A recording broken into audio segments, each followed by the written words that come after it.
Alors, à Benoît Thévenaz, nos spectateurs et notre public, il aimerait bien savoir en fait si tu es para ou tétraplégique, parce qu'il y en a plusieurs qui ont fait des commentaires comme quoi, en fait, toi tu dis que tu es tétraplégique, mais eux ils disent que tu es paraplégique parce que tu bouges les bras. Et donc, bah, ce serait, je pense, bien d'expliquer un peu la différence entre ces deux types de handicap. Ok, ta réponse est très pertinente, monsieur Bardi. En fait, c'est très simple. Donc, tétraplégie, c'est-à-dire que ça influence sur les bras, on va dire. Donc, tout ce qui est cou, donc de là à là, ça sera une tétraplégie. Ensuite, du moment que ça passe au thoracique, donc depuis les dorsales, c'est paralysie.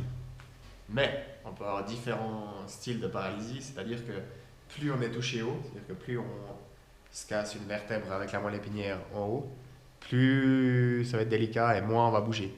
Bah, plus c'est en haut et on bouge que la tête. Plus on descend, et plus petit à petit on a des muscles ou des mouvements dans les bras. Donc ça c'est la première chose. Et après, l'autre chose qui peut influencer des gens, c'est si on a une lésion complète ou incomplète.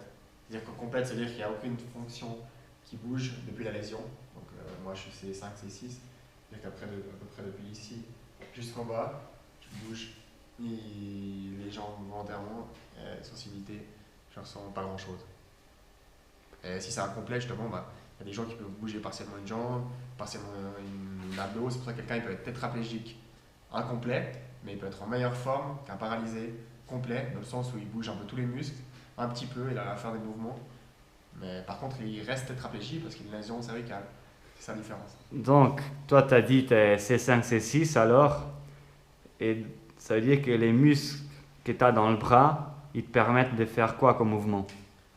Bah, les muscles que j'ai dans le bras, je pense c'est biceps, qui on voit bien que c'est dessiné là.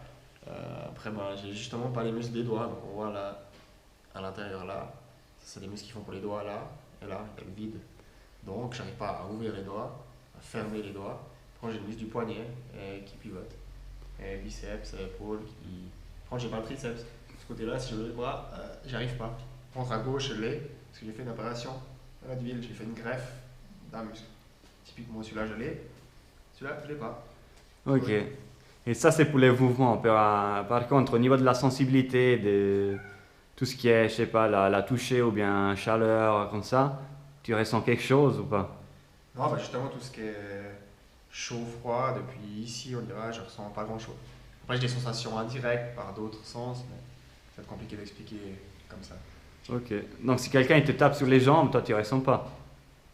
Ah non, pas directement. À moi, de taper très très fort, et là, je sens un peu le squelette. Ok. Et tu penses que en faisant, bah là, ça fait 10 ans, ouais, 10 ans que tu t'entraînes, tu as quand même pu améliorer un peu ta condition physique ou c'est quand même une condition assez stable et il n'y a pas grand-chose à faire? Non, j'ai rien à améliorer. Ah, ok, c'est bon, alors à la prochaine pour... Un nouvel épisode. Ouais. Non, bah, plus sérieusement, je pense que les gens ils croient que je suis paralysé parce que justement j'ai une bonne condition physique et puis que je fais des choses qui sont pas trop prévues pour des personnes tétraplégiques, dont refaire la moto ou faire différentes activités ou du track.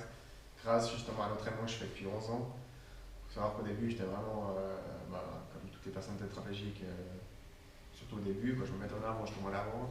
Je prenais mon téléphone, je tenais péniblement le temps de téléphone, qui pouvait être 2 minutes 30 et j'arrivais plus à tenir mon bras, quoi. Mais grâce au nombre d'heures d'entraînement qu'on a fait, aux différentes opérations que j'ai pu faire à l'étranger, ça m'a chaque fois aidé à m'améliorer petit à petit.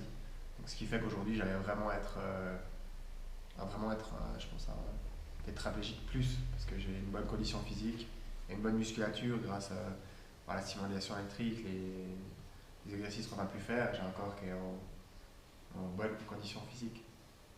Mais Ok. je pense que vraiment, si j'aurais pas fait ça, je pourrais pas me permettre de faire tout ce que je fais. C'est pour ça que les gens ils me confondent avec une personne paralysée.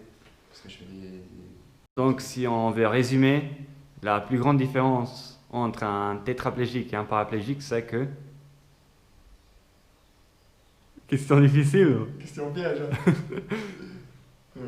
C'est que les tétraplégiques, ils sont toujours les bras qui sont touchés. Ok. Et paralysés, ben, c'est depuis la moitié du corps. Donc ça peut être depuis le ventre, depuis le haut des pecs, ou que les cuisses, ou encore plus bas, que les releveurs des chevilles.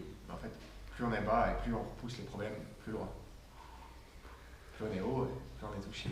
Il y en a qui disent qu'il y a beaucoup plus de différence entre un tétra et un paraplégique qu'entre un valide et un paraplégique. Tu es d'accord avec ça?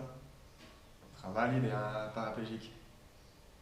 Je pense qu'un valide, on ne peut pas le comparer qu'à un paralysé. À mon avis, il n'y a pas tellement de comparaison possible.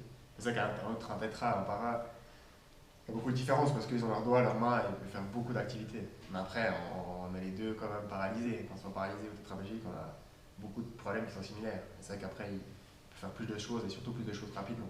Alors qu'une vie de tétraplégique, ça prend énormément de temps parce que du coup, on n'a pas les doigts, donc on ne peut pas penser. Ça prend énormément.